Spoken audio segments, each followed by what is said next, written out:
Hello everyone, welcome to Royal Palace online classes.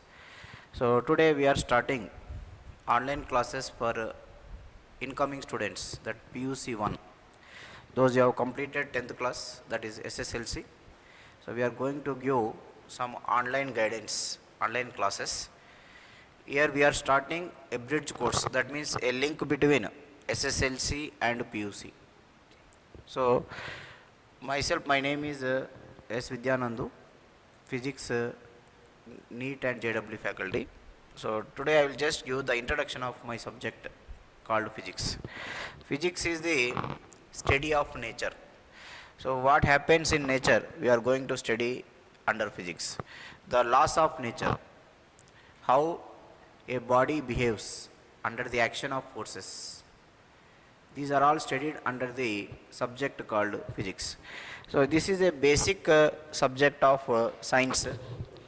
In this has many applications. Physics is part and parcel of your life. This subject is a part and parcel of your life. Part and parcel means this subject you already followed without knowing what is physics. If you observe many things which are happening in nature, that means there is one small story of Newton. There is a scientist called Newton.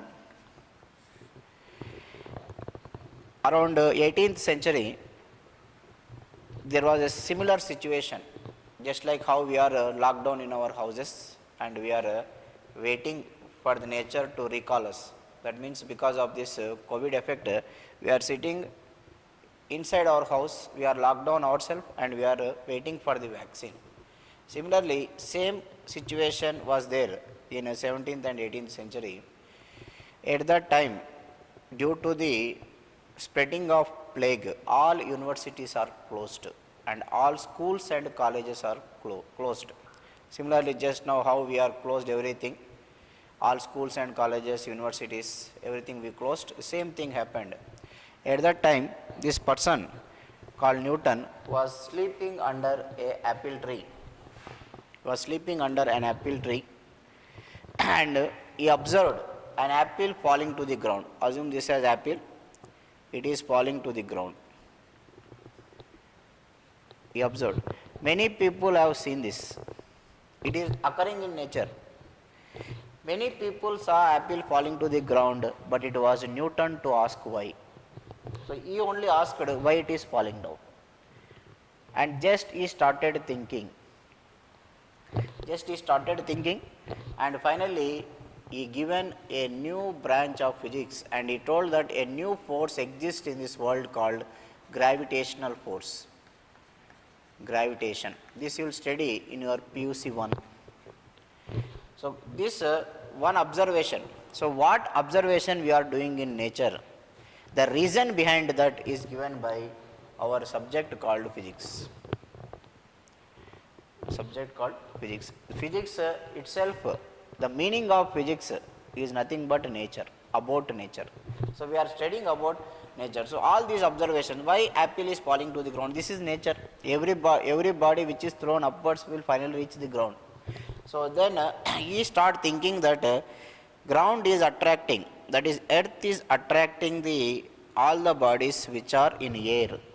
And this acceleration, he called it as acceleration due to gravity. This is called it as acceleration due to gravity. Acceleration due to gravity.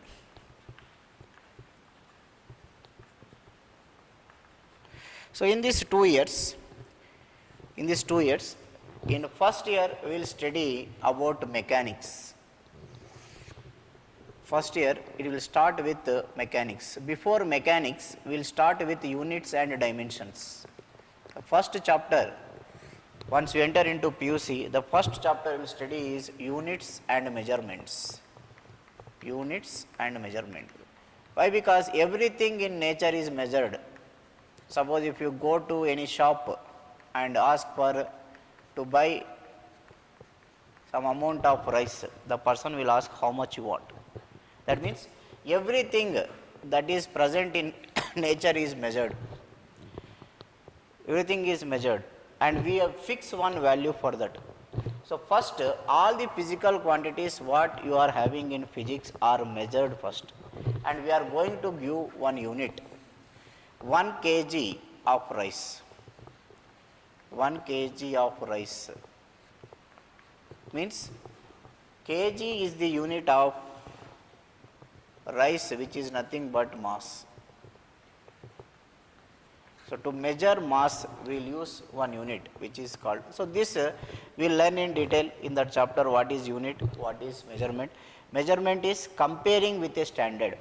So what is the meaning of measurement is you are comparing with a standard value. Suppose 10 centimeter.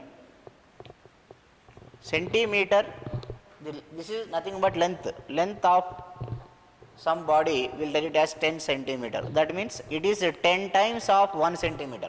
10 into 1 centimeter. What is this 1 centimeter? This 1 centimeter is a standard value. Standard. What is the meaning of standard? The meaning of standard is which is universally accepted. Which is universally accepted. 1 centimeter in India is not equal to 20 centimeter in USA. It is universally accepted. The thing which is universally accepted and universally measured is called 1 centimeter. Suppose instead of writing 10 centimeters, if I write it is equal to length of my hand. Suppose I am measuring the length of a body. Suppose I am measuring the length of this pole. Assume I am measuring the length of this pole. I will tell it is equal to length of, I will tell that it is equal to length of my hand. This is not standard because length of my hand is different, your hand is different. It is not accepted universally. The thing which is accepted universally, we call it as a unit. And comparing with that standard value, we call it as measurement. So what is meaning of this? It is 10 times of a standard called 1 centimeter. To take one standard, we will take one universal truth. Suppose if I want to define second, what is second? Time is always measured in seconds. Time is always measured in seconds. 10 seconds, 20 seconds, 30 seconds, like that. That is 10 times of a standard called second. What is this second? So in order to define this second, what we will do? We will take a universal truth. That is, the rotation of earth is taken as universal, because rotation of earth is same for everyone who is present on this planet. Rotation of earth, we are going to take it as a standard. The rotation of earth, you divide it into the time taken for rotation of earth, you divide it into 24 parts. Each part is called 1 hour. Each part is called 1 hour. Similarly, that each hour you divide into 60 parts. 1 hour you divide by 60 parts. We call it as 1 minute. It is called as 1 minute. Similarly, this 1 minute you divide by 60 parts, we call it as 1 second. 1 second. So in order to define a unit, we are taking a universal truth. Universal truth means it is same for everyone who is present on this planet. So comparing with a standard is called measurement. And next, after this total part of your first year will have mechanics. In that mechanics we will study kinematics, dynamics, that is motion in a one dimension, motion in 2 dimensions, and force, work, power, energy, and also we will study rotatory motion. So all these things you got in your 9th standard. If I am not wrong, you have got everything in your 9th standard, but in your PUC you will study in detail. And next, after that we will study some topics like gravitation, simple harmonic motion, and after that we will study heat part. What is heat and temperature, what is expansions of solids, expansions of liquids, and we will study the mechanical properties of solids and mechanical properties of liquids. and finally we will study transmission of heat, how heat will transfer. These are the parts which you have in your first year PUC. So first year PUC totally will concentrate on mechanics and heat and mechanical properties of solids, liquids. Okay. And in second PUC, you will study totally electricity. In second PUC, you will study electricity, which is you already had some idea in your SSLC. Totally you have this idea. Current electricity you already studied in your SSLC. Electricity. Then optics. Optics also they given you a brief idea what is about image, what is object, everything we will study in optics. And next we will study modern physics. In modern physics, this is the future of the student, because if you are taking a stream called engineering, total engineering will run on modern physics only.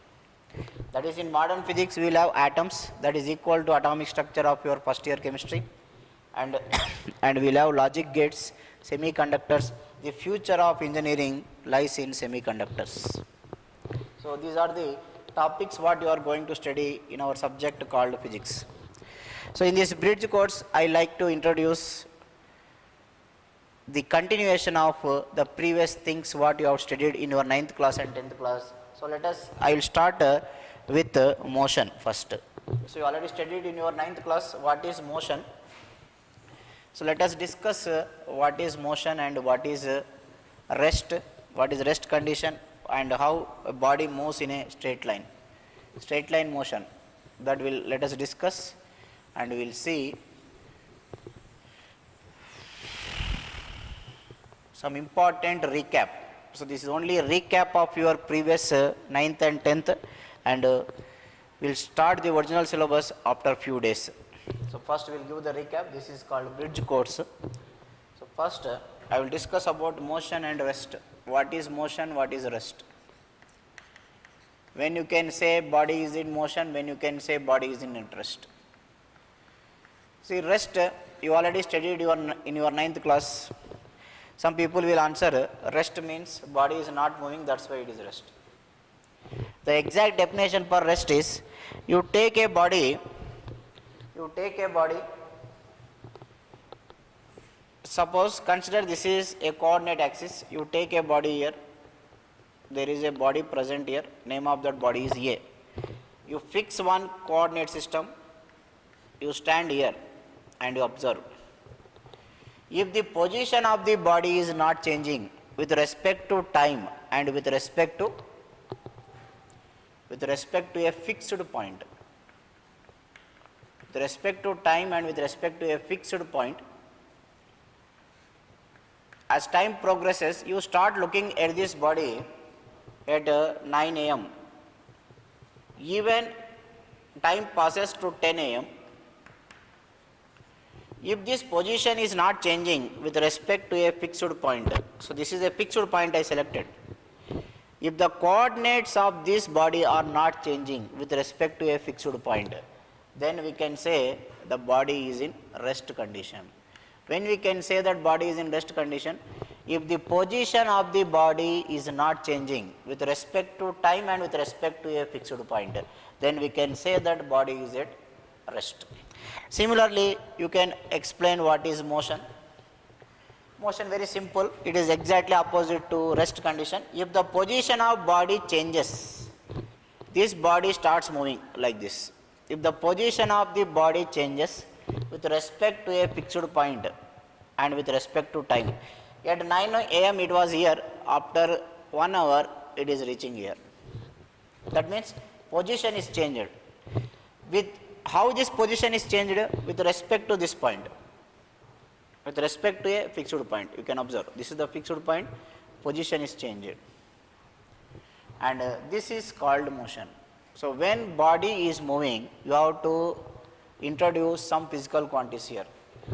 How much distance it has travelled, how much displacement it has travelled, what is its speed, what is its velocity, what is its acceleration. So these all things you already studied in your 9th class. You have successfully completed your 9th and 10th, and you entered into PUC. So I feel that you already know these points already. What is distance? Distance. A distance will come into play when body is in motion. When body is in rest, distance is 0. Suppose if a body is present at point A, this is a point B, the body is moving like this. This is the path followed. This is called distance. The actual path followed by the body, see, body is moving like this.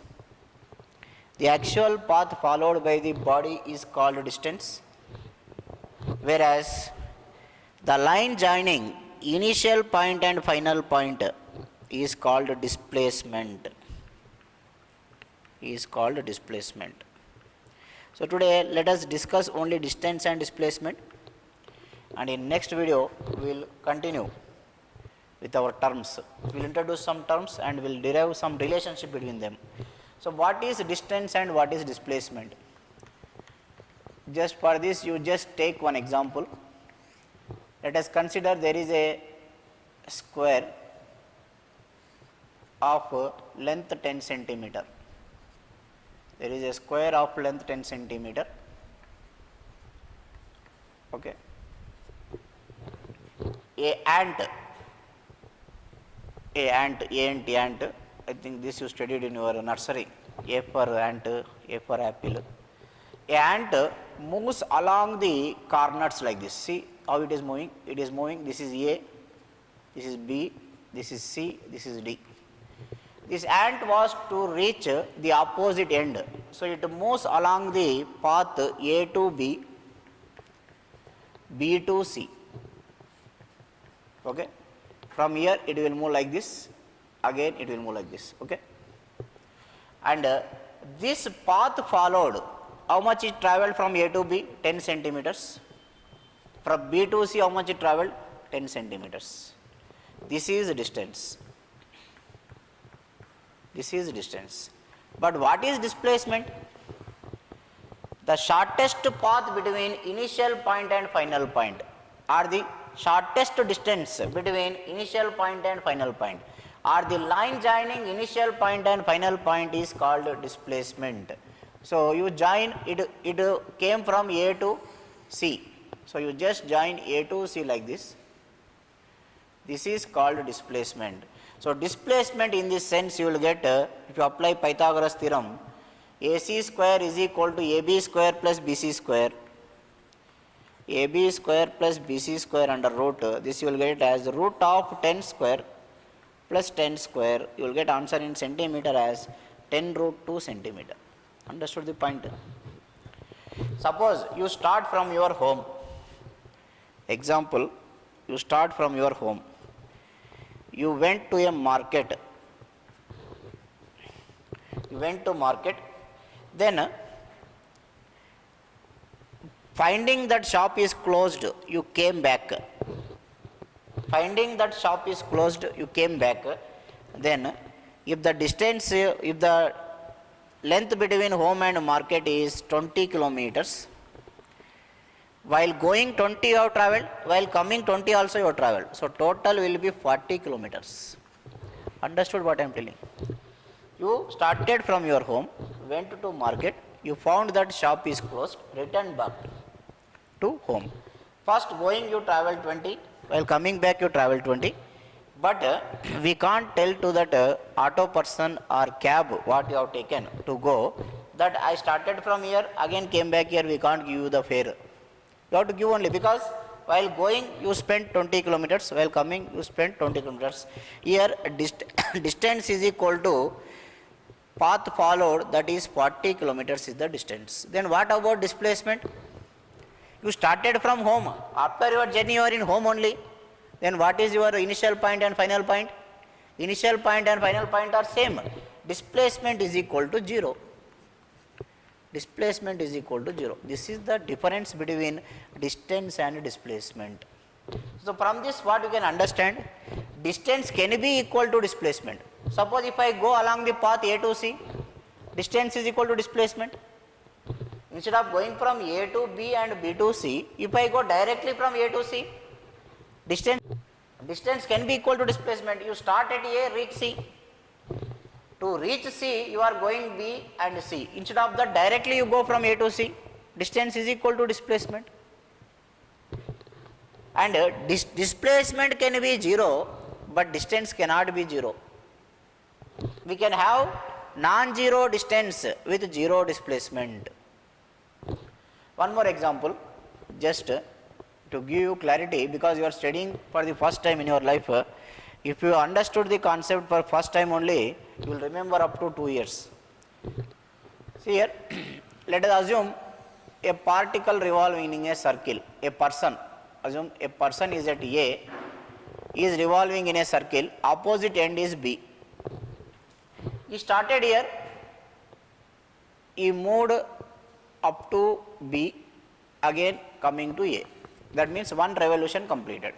Upon one revolution, after one revolution, displacement is equal to 0, because person reached to the same point.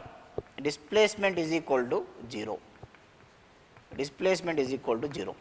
Whereas distance is equal to, he travelled total the circumference of the circle, therefore distance is equal to 2 pi r. Distance is equal to 2 pi r. I think now you understood what is the difference between distance and displacement. Difference between distance and displacement is actual path followed by a body during its journey is called distance.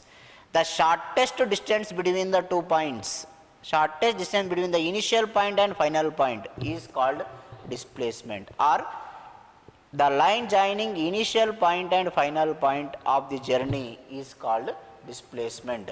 After 1.5 revolution, one completed, it came to 1.5. Let us take 1.5 revolution. After 1.5 revolution, what happens?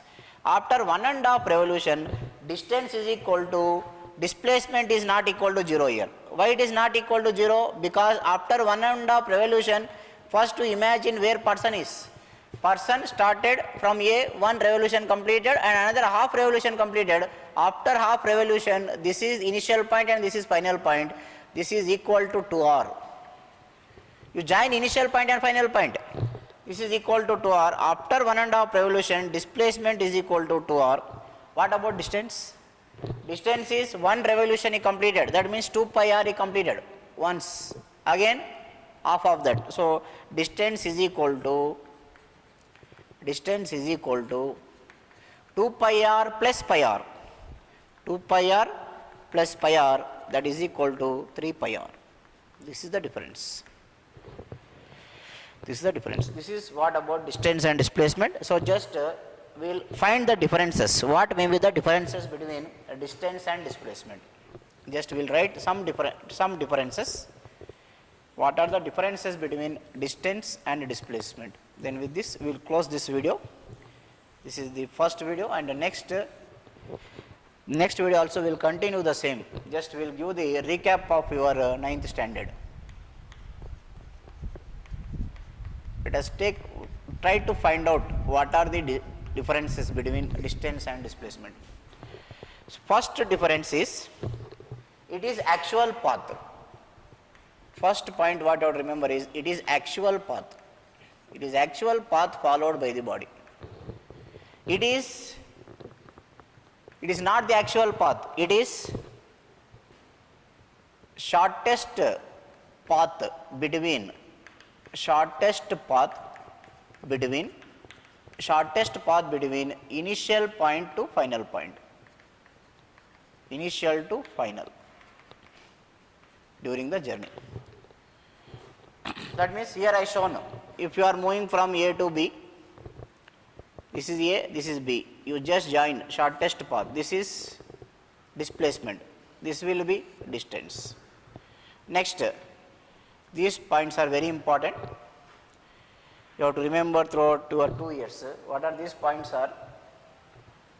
Distance can be equal to displacement.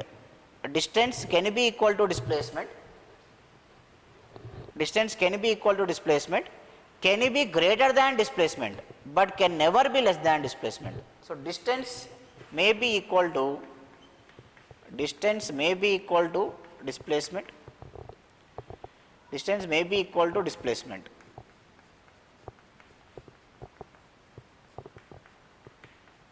Distance cannot be less than displacement. Why? Because shortest distance itself is displacement, and displacement cannot be greater than distance. So here it is distance can be equal to displacement. Here also what you can write, displacement can be equal to distance only when path followed is shortest. Displacement is equal to distance when path followed is shortest. We can have a non-zero distance with zero displacement, but a zero distance with non-zero displacement is not possible. Non-zero distance with zero displacement is not possible. Why? Because distance can never be less than distance. Displacement can never be less than. We can have zero distance. Distance can be zero. If distance is equal to zero, displacement must be equal to zero. Displacement must be equal to zero. But if displacement is equal to zero,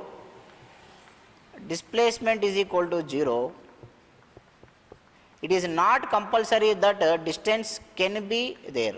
There can be distance. Distance may be greater than zero. These 2 points you have to remember. We can have non-zero distance with zero displacement, but we can't have a zero displacement with zero distance. And distance can be greater than displacement, but displacement cannot be greater than distance. Displacement definition itself is shortest distance. So this is what you have to remember about distance and displacement. Very simple. Actual path followed, it is the shortest path. Means already we are mentioning that it is shortest path, means it is the shortest distance. So distance can be equal to displacement, can be greater than displacement, but cannot be less than displacement. Can be greater than displacement, cannot be less than displacement. Displacement can be zero when distance is not zero, and displacement can be zero, distance can also be zero. This is the condition what you have to remember. And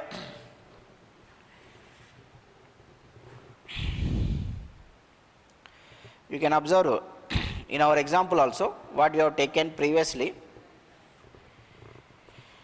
If distance is zero, that means person not started only, is at A initially and afterwards also is at A only. So displacement zero. Distance is also zero.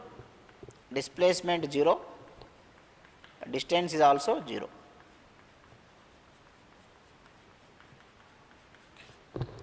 Suppose he completed one revolution.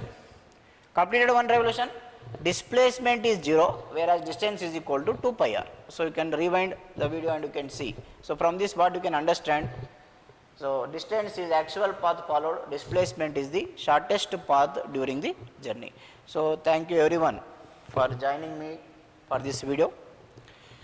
So you just go through the video and you can make the notes. If you have any doubts, you can leave in our WhatsApp group. Thank you one and all.